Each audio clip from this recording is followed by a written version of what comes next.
On Saturday, June 1st, 15th-seeded Hillers Softball hosted 18th-seeded Dartmouth in the round of 32 in the Division II MIAA State Tournament bracket. Hillers were trailing 4-1 into the top of the fifth. Wally Henneberry and Mike Tarosian on the call. Addie Walls has her work cut out for her this afternoon now. And there's a bunt down, squeeze play, runner is going home. A little late. And there's no play at the plate. Well, there was a play, but it was late. So on the squeeze play, Dartmouth scores the run, and all the runners are safe. Third base playing shallow, shortstop playing deep. And there's one right up to the shortstop. Charlie Horner's going to get, Holly Bahar's going to get it, throw to first. She's going to get the out. But the run on third will score. Dartmouth plates a pair of runs and would end up taking the win, 7-2. The Hillers softball team ends their season with 14 wins and 7 losses. 6th-seeded Hiller baseball was also in action on Saturday. They hosted 27th-seeded Reading in their Division II round of 32 game. The Hillers got things going early. Broadcast is there's a strike, and the next pitch is going to be hit in the air and drop into left field. Runner from second heading to third, now heading home. He will score. Hillers have the lead. An RBI single by Derek Hatherley. And if you notice, they have him in the cleanup spot today, and that's because he has been very good with the bat as of late. Marino set to deal. Hit high in the air towards center field, and it is caught. Runner from third is going to tag, and he will score. A sacrifice RBI flyout by Ryan Lang, and the Hillers lead it 2-0.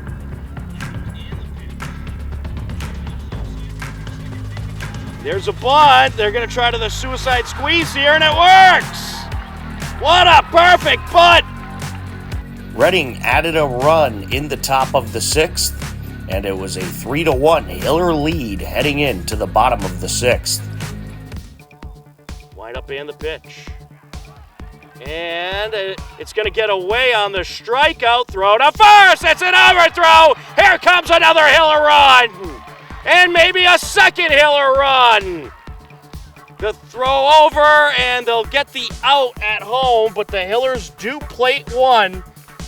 Pedroli around to score. Petruni tried to score, but was thrown out. Hillers plate another run, and Reading was down to their final 3 outs, trailing 4-1. For Reading, Jack Chapin steps in, up the middle, takes a couple hops, glove by the second baseman, throw to first, not a problem, 1 away. 1 pitch, 1 out.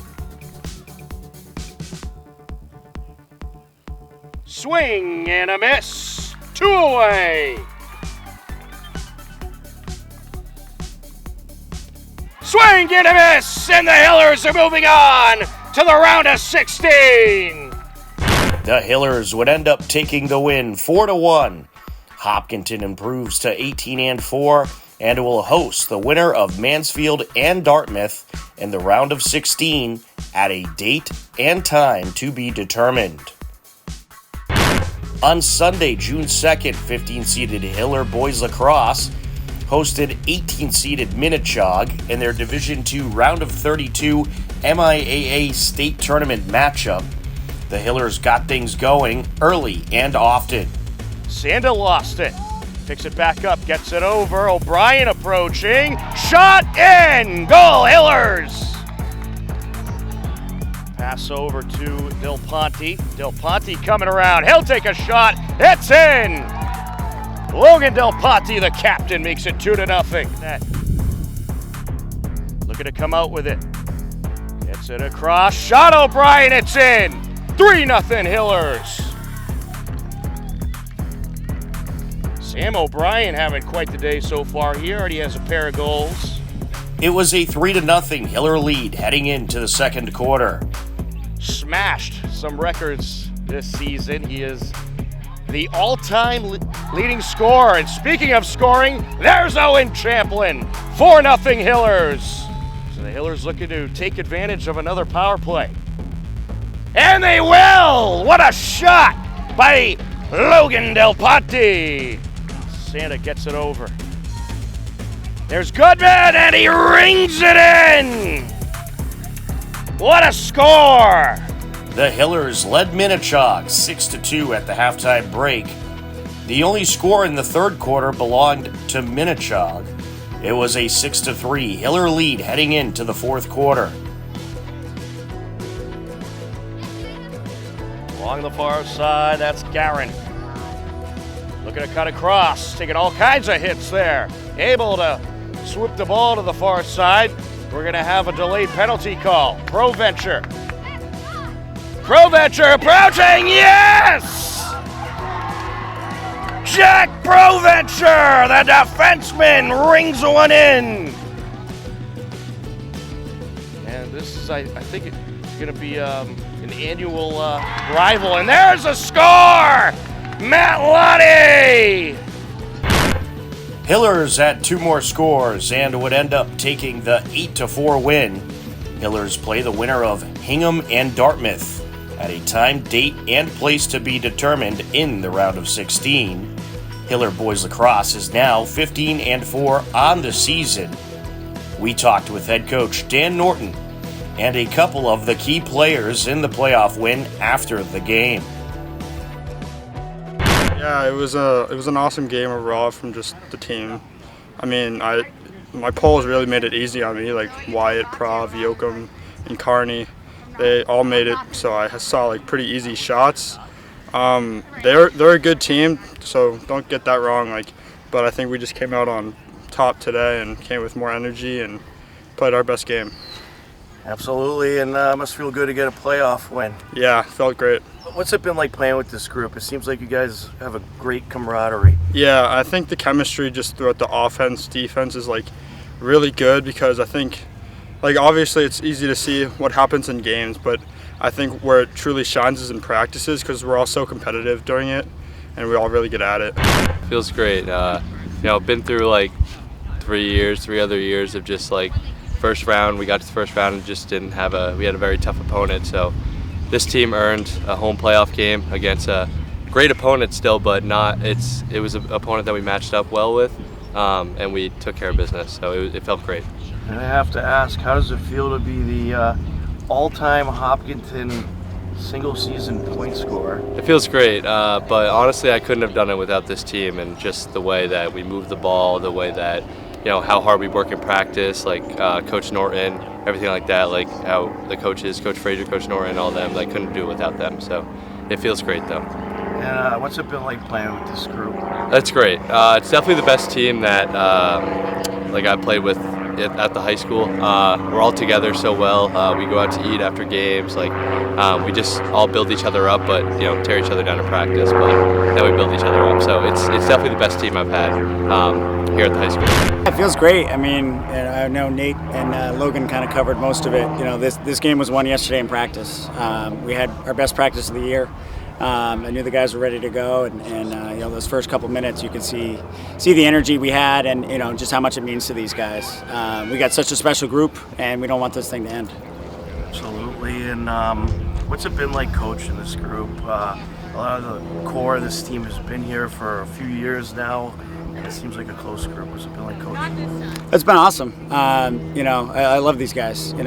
Some of them I've had since youth. A lot of them I taught in school. They both touched upon it. But the way this group competes in practice, I've been around a lot of teams over the years, as a player and as a coach, and I haven't seen a team that competes like this in practice. It's really a dogfight every time they come out, and then they're hugging each other after practice and giving each other pointers and trying to get better. And it's really cultivated by our seniors. We got a special group. So while there were many players that pitched in on this win, I named Nate Burns as the player of the game today because I just thought some of the saves he made were tremendous. What are your thoughts about the performance of Nate Burns today? I think he nailed it. I mean, I think the hardest thing to do in any sport is to save a lacrosse ball that's going mid 90 mile an hour. with a 6x6 goal, and Nate does an amazing job of that. And what I'm most proud of with Nate is, not only the way he saves the ball, but just the way he leads and he communicates. I think our defenders, I know Nate credited our defenders by doing a good job in front of him, but the reason they are doing a good job in front of him is because he's like another coach on the field. And there was a cool moment a few weeks ago where you had Logan Del Ponte with the former points record holder. I forget his name. Ken Lysick, yeah. Ken Lysick. What was that like to have those two great lacrosse talents at two different generations together for that picture? Yeah, it officially made me feel old because I used to play against Ken. So, thanks so much for Ken if he's listening. To come back and be part of that moment, and it meant the world to Logan, and the cool thing about two guys like that, and hopefully someday somebody breaks Logan's record, and I know he'll be just as pumped for that kid as Ken was for him. Maybe in another 20 years, right? Exactly, we'll fly him in. Yeah. And Coach, I got to congratulate you. Your father informed us that you surpassed 100 wins as Hopkinton head coach, so congratulations on that, and hopefully we'll have some more playoff wins to come. Thanks so much. And lastly, you got Hamer Duxbury coming up next, the winner of that game, right? Yeah. So any thoughts on those two potential opponents? Yeah, that game's going to be happening tomorrow. So, today we're kind of just digesting this a little bit. But have a it's going to be obviously a challenge. But we'll have a good game plan ready to go. And the farther along we get into this, the more closer to perfect we're going to have to play. And our guys understand that. And whoever it is going to be a worthy opponent.